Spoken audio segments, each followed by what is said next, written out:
കൊല്ലം പത്തനാപുരത്ത് ജനവാസ മേഖലയിൽ വീണ്ടും വന്യജീവി ആക്രമണമുണ്ടായി. പുന്നല വനം സ്റ്റേഷൻ പരിധിയിൽ സുഭദ്രയുടെ പോത്തിനെ വന്യജീവി ആക്രമിച്ചു. പുലിയാണെന്ന് നാട്ടുകാർ ഉറപ്പിച്ചു പറയുമ്പോൾ വനം വകുപ്പ് ജീവി ഏതാണ് എന്ന് സ്ഥിരീകരിക്കുന്നില്ല. ഇവിടെ വീണപ്പോൾ ഇവിടെ ഇട്ട് പിടിച്ചു. അപ്പം ഞങ്ങളുടെ ആയുധമൊന്നുമില്ല. ഇവിടെ വന്നിട്ട് ഞങ്ങൾ ഇങ്ങനെ ഇട്ട് ബഹളം വെക്കുക. ഇങ്ങനെ ഇറങ്ങിയിട്ട് ഇതിലേ പോയി കഴിഞ്ഞ ദിവസം രാത്രിയാണ് പോത്തിന്റെ കരച്ചിൽ കേട്ട് സുഭദ്ര പുറത്തേക്കിറങ്ങിയത്. പോത്തിന്റെ കഴുത്തിൽ പുലിയെന്ന് തോന്നിക്കുന്ന ജീവി കടിച്ചു വലിക്കുന്നതാണ് കണ്ടത്. സുഭദ്രയും വീട്ടുകാരും നിലവിളിച്ചതോടെ പോത്തിനെ ഉപേക്ഷിച്ച് ജീവി കാട്ടിലേക്ക് മറിഞ്ഞു. ഞങ്ങൾ ഇങ്ങനെ സൗണ്ട് കേട്ടോണ്ട് ഇവന്റെ കരച്ചിൽ കേട്ടോണ്ട് ഓടി ഇറങ്ങി വന്നു നോക്കിയപ്പോൾ ഇതിനെ കടിച്ചു പിടിച്ചു വെച്ചോണ്ടിരിക്കുക. ഞങ്ങൾ എന്ത് ചെയ്യാനാ? ഞങ്ങൾ രണ്ട് വയ്യാത്തവരാ. അപ്പം ഞങ്ങൾക്കൊന്നും ചെയ്യാനും പറ്റത്തില്ല.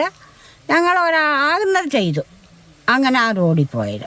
പുന്നല കുറന്തമൺ സ്വദേശി സുരേഷിന്റെ പശുവിനെ വന്യജീവി ആക്രമിച്ചത് കടുവയാണെന്ന് നാട്ടുകാർ പറയുന്നു. പശുവിന്റെ കരച്ചിൽ കേട്ട് സ്ഥലത്തെത്തിയ താനും സുഹൃത്തുക്കളും കടുവയെ കണ്ടതാണ് സുരേഷ് പറയുന്നത്. പ്രദേശത്ത് കടുവയുടേതിന് സമാനമായ കാൽപ്പാടുകളും കണ്ടെത്തിയിട്ടുണ്ട്. നമ്മൾ കണ്ട്, ഞാനും വേറൊരാളുടെ കൂടെ ഉണ്ടായിരുന്നു. എന്തോ അവശതയുണ്ട് അതിന്, അല്ലെങ്കിൽ പിന്നെ ഭയങ്കരമായിട്ട് ആക്രമിക്കത്തില്ലേ നമ്മളെ. അങ്ങനെ ബഹളം വെച്ച് ചെറിയ നടന്ന അക്കല്ലോട്ട് കയറി പോയത്. കടുവ തന്നെ നമ്മൾ നേരിട്ട് കണ്ടതാ. കടുവ തന്നെ ഉറപ്പാ. നടുക്കൂടെ വരയുണ്ട്, ബ്ലാക്ക് വരയാ. കഴിഞ്ഞ ദിവസം കടശ്ശേരിയിൽ മേയാൻ വിട്ട പശുവിനെ ആക്രമിച്ചു കൊന്ന് വന്യജീവി ഭക്ഷിച്ചിരുന്നു. പ്രായാധിക്യം മൂലമോ അസുഖം ബാധിച്ചോ ഇരയെ പിന്തുടർന്ന് കീഴ്പ്പെടുത്താൻ സാധിക്കാത്ത കടുവയാകാം ആക്രമണം നടത്തുന്നതെന്നാണ് നാട്ടുകാരുടെ സംശയം. എന്നാൽ ആക്രമണം നടത്തുന്നത് കടുവയാണെന്ന് വനംവകുപ്പ് സ്ഥിരീകരിച്ചിട്ടില്ല. കുറുനരിയോ കാട്ടുപൂച്ചയോ ആകാം ആക്രമണത്തിന് പിന്നിലെന്നാണ് വനംവകുപ്പിന്റെ സംശയം.